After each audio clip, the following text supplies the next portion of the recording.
This is Politics as Usual. I'm Pia Ontiveros. Two young people are hoping to be mayor of the city of San Juan here in Metro Manila, a longtime bailiwick of former President and now Manila Mayor Joseph Estrada. But again, like in most cases, their last names are familiar: Ejercito Estrada and Zamora. The twist is that their families were once allies a long time ago.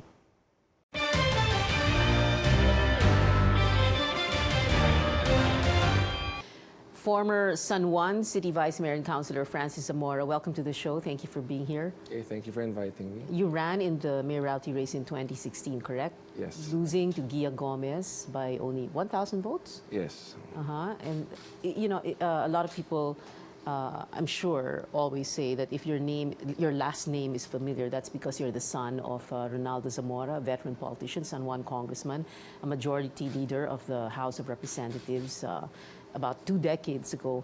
And now you are running against Janella Ejercito Estrada. That's correct. And she is the daughter of Senator Jinggoy Estrada. Yes. And granddaughter of, now Manila Mayor Joseph Estrada, former president, former San Juan mayor. If you win, you will be the first non-Estrada to become mayor, correct? That's correct.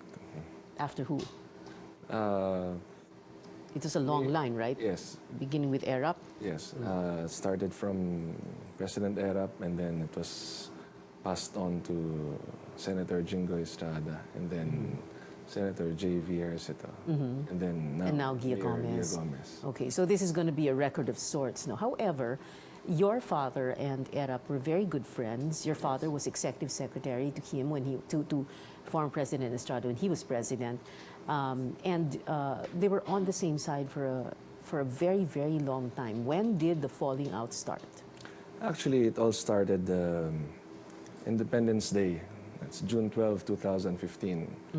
And we had an Independence Day program in San Juan. Yeah. At the time, you were vice mayor, no? I was vice mayor, and our guest of honor then was Senator Grace Poe.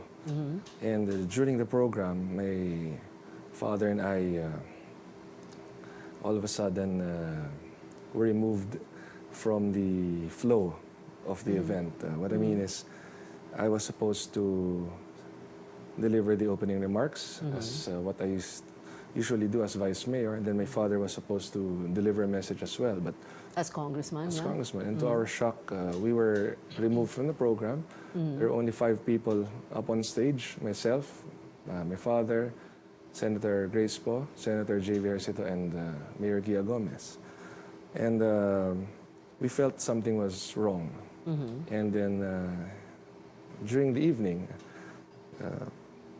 to our surprise, President Erap called for a meeting inside the detention center of Senator Jinggoy Estrada. In Camp Crame. In Camp Crame. Yeah. And in attendance were President Estrada, Mayor Gia Gomez, Senator J.V. Ejercito was there, but I believe he was not allowed to enter by Senator Jinggoy then.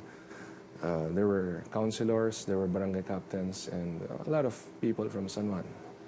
And during that meeting, they already planned that in 2016, they would make sure that they would maintain full control of the city. So, by what? By having who run as mayor? Janella? By having 3 Estradas run for the 3 top positions. That's for Congress, for mayor, and for vice mayor. At sino dapat yung kandidato sa Congress? The one who ran against my father was Janella Ejercito, the niece of President Estrada. Okay. And for mayor was Mayor Gia Gomez, and then for vice mayor was Janella. Yes, and President Estrada had told everyone there na hindi dapat mawala sa pamilya Estrada ang lungsod ng San Juan. Yeah. So while all of this was happening, the barangay captains, who are, of course, my friends as well, were informing me of what was happening. We're texting you. Yes, while it was happening. So it became clear then that they would not let go of San Juan. Yeah, okay. But I'm sure something was happening in the years preceding that, right? That just doesn't happen overnight. Diba? Well, I figured I was a victim of politics also. Because President Erap or other Estrada family members would never want a Francis Zamora to become mayor of San Juan. So they wanted to ensure the continuity of the Estrada control in our city. So what happened was, in 2015, they had hatched this plan to ensure that I will not become mayor even in 2019, because even if I had run for vice mayor again in 2016, I would just be one step away from the mayoralty, with my father then still having 2 more terms. So they already, basically they preempted the Yeah, okay. 2019 mayoralty run. Oo. Meron ba kayong usapan dati na let's take turns, or meron bang ganon? I mean, for example, Mandaluyong may ganon, di ba? Was there something like that? Well, to be honest with you, Mayor Gian and I, we have a good relationship, both personal and professional. And we both had a commitment to each other that she asked that I support her from 2010 to 2019, which I did, up to the 2015 falling out. And then she said that eventually, after her term, she would endorse me as mayor. So we had to commit that to each other.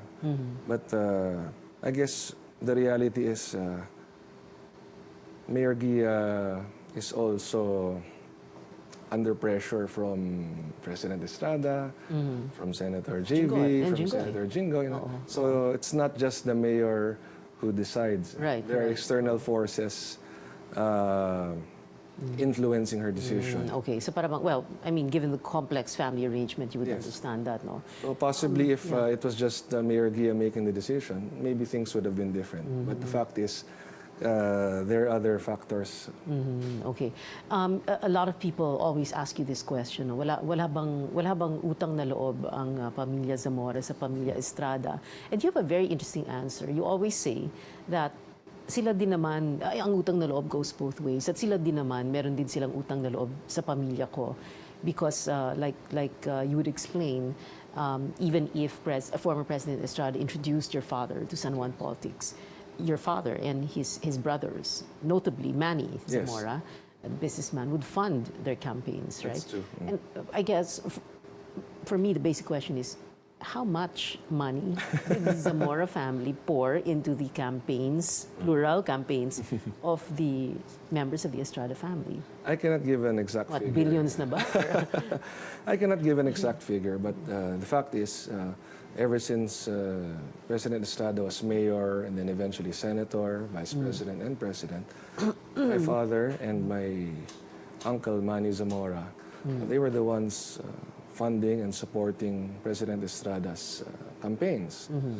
And in fact, in 1998, when the President Estrada became president, my Tito Manny and my dad were very integral in the Yes. victory of Yes, that's true. President Estrada. Both ways, it was a symbiotic relationship. And when Both families benefited from it. when you say that both families benefited from it, meron din naman silang utang na loob sa pamilya ko. You're saying that now that I want to run as mayor of San Juan City, pagbigyan nyo naman ako. Ganun ba? I mean, di ba? Well, That's your message, right? By saying na kayo rin naman meron kayong utang na loob sa amin. no, it was them who would always accuse me wala akong utang na loob. And I would always say also that, yung utang na loob, nasuklian naman namin yan. President Duterte raised your hand, right, on February 23. Yes. But Janella is endorsed by Sarah Yes, Duterte. that's correct, Oh, yeah. so paano? Well, definitely the endorsement of President Duterte is a very, very big boost. But aside from that, of course, our platforms and programs for San Juan will be something that people will weigh in. And it will be the basis of their decision eventually on May 13. We have a lot of plans and programs, especially for high-rise in-city public housing, Yeah. the improvement of our San Juan Medical Center. Si Janella ba yung pinaparinggan mo every time you say na kapag tatakbo ka for mayor, kailangan hindi ka pinilit, kailangan you really want it, your heart should be in it, you should be passionate about it. Well, You are referring to Janella, right? No, I'm not referring to Janella. Basically, I'm just telling people that if you are running for the highest position in the city, you really have to have the passion for it. You have to have experience. You have to be responsible. You know, it is a big task to run San Juan on a daily basis, and it is something that you should really want to do. You talked about yung high-rise housing, no? Yes. And it was interesting, in many of your interviews, you would say that it sounds like a warning, because sabi mo, if there is no cooperation between the congressman, and that of course would most possibly be your father, Yes. and the mayor, and you're hoping that that is you, Yes. that project may not happen. No, because right now, even if I'm not an elected official, I head my father's congressional district office. So basically, I run his office on the ground in San Juan. And a lot of our projects, of course, my father's projects, which I implement and execute, a lot are politicized on the ground. So we are able to get funding from the national government. However, not everything is implemented because it is blocked in the local government. Patutuloy yung high-rise building yan. High-rise. Because they will again block it. Okay. And of course, the high-rise public housing may not be a priority also Okay. of my opponent. Yeah. Of course, yung magbe-benefit dito, those who live in informal settler communities right now, no? So you're talking about like how many voters? That possibly how many? Well, there are thousands of informal settler families in San Juan. However, when you set up a high-rise public housing, you can always put a good mix. Francis Zamora, thank you very much for being here. Thank you. Salamat. Thank you so much. Thank you. Okay. Next on politics as usual. Why run for mayor? Why did you want to run for mayor really?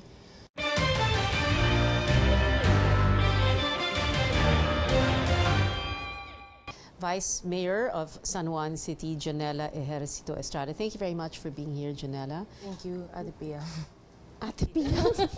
Pia na lang, Pia na lang. Pia. Okay, tumatanda ako sa ganyan eh. Okay. Why run for mayor? Why did you want to run for mayor really? Actually, when I was still a kid, lagi ko po nakakasama ang aking daddy, Senator Jinggoy, yes, and my grandfather, President Mayor Okay. Joseph Estrada, sa pag-iikot po sa San Juan and sa buong bansa. And sabi ko po nung bata po ako, sabi ko, when I grow up or when I'm in the right age, gusto ko po sana magawa ko ano rin po yung ginagawa nila. That's why I started to run as councilor noong 2013, and then 2016 I ran for vice mayor na po, and then I think now I can run for mayor. 2016 vice mayor for Gia Yes. Gomez, no? Because at that time wala na si Francis Zamora sa picture. Yes po. Who is your rival now for mayor? Yes. Right. Okay. So this is something you really want to do. Kumbaga, parang ito yung kinalakihan mo. This is what you grew up with, no? I think like it's you my said. personal calling po. Public service is okay. my personal calling. So parang you think this is a vocation? Yeah. Yeah? Masaya po ako sa ginagawa ko. Okay. All right. So this is something you really wanted to do, to run for mayor. You know, Francis Zamora always likes to say it. He said this when we did an interview with him. If you run, you really have to have the passion for this, the experience, and you really have to want to be mayor.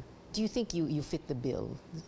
Checkmark ba sa lahat ng sinabi? I believe yes, kasi po simula po nung councilor po tayo up until now bilang vice mayor, talaga pong marami po tayong nagawa sa San Juan.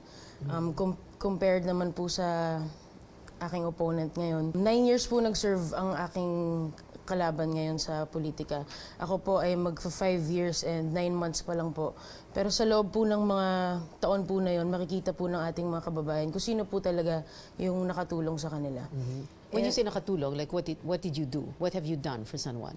Ngayon po kasi sa ating pong katunggali, pag wala ka pong ID, no entry. No ID, no entry. Sa akin naman po, no ID, no problem. Ibig sabihin po, lahat po ng mga taong humingi po ng tulong ay nabibigyan po natin ng tulong.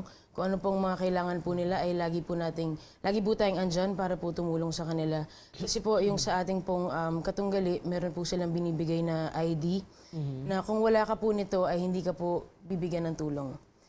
Which is not right because they're using the funds of the government to help the people. Kaya dapat po lahat po ng mga tao sa San Juan na humingi po ng tulong sa kanila ay dapat tulungan. When you say humingi ng tulong, ano yung hinihingi nila? Anong klaseng tulong? Mga assistance po, financial assistance, medical assistance, burial assistance, educational assistance. Lahat po yun na binibigay po nila ay kakailanganin po nila ng ID ninyo. Okay. Were you in that meeting in your father's detention cell in June 2015 where your grandfather, your lolo, President Erap, reportedly said that hindi dapat mawala ang pamilya Estrada sa San Juan? Wala naman po siyang sinabing ganun. Actually, okay. yun po yung pinapalabas ng aming mga katunggali. Pero So, ano wala pong sinabi ganung doon? nangyari. Okay. Mayor Gia went to Camp Crame to visit my dad and para po humingi po ng suporta sa kanya pong pagtakbo bilang mayor ng San Juan. Okay. And then what did your lolo say at that time? My lolo was not there. Okay. If Although I there can was a remember, meeting only daw. Mayor Gia and my dad and me, I was there. Okay. And yung mga, I think barangay captains were there. Okay. So, at no instance did former President Erap say na hindi dapat mawala ang mga Estrada sa San Juan? Wala naman pong ganun. Walang ganon. Okay. Let's go back to decades ago, no? Long before long before you were born. You're 29 years old. Yes. The Estradas and the Zamoras were once allies, correct? Yes. So what happened along the way? I personally can't answer that question because hindi ko rin po alam kung ano pong nangyari. Siguro po, yung aking katunggali ngayon, baka nag-ambisyon po na mag-mayor, kalabanin po si Mayor Gia. Dapat po sana nakapaghintay na lang po siya sa term ni Mayor Gia para matapos. Kasi ang alam ko naman po na i-endorse naman po siya ni Mayor Gia after Mayor Gia's term. At Okay. hindi po akong i-endorse niya dahil siya naman po ang vice mayor ni Mayor Gia. Okay. So, because like you said, nawala sa eksena earlier si Francis Yes. Zamora, so therefore, ikaw na yung naging vice mayor. Opo. So ngayon, ganito nangyayari. Mayor Gia steps aside, tapos na siya sa kanyang termino, ikaw naman ang papalit. Opo. Coming up on politics as usual, wala bang utang na loob ang mga Zamora?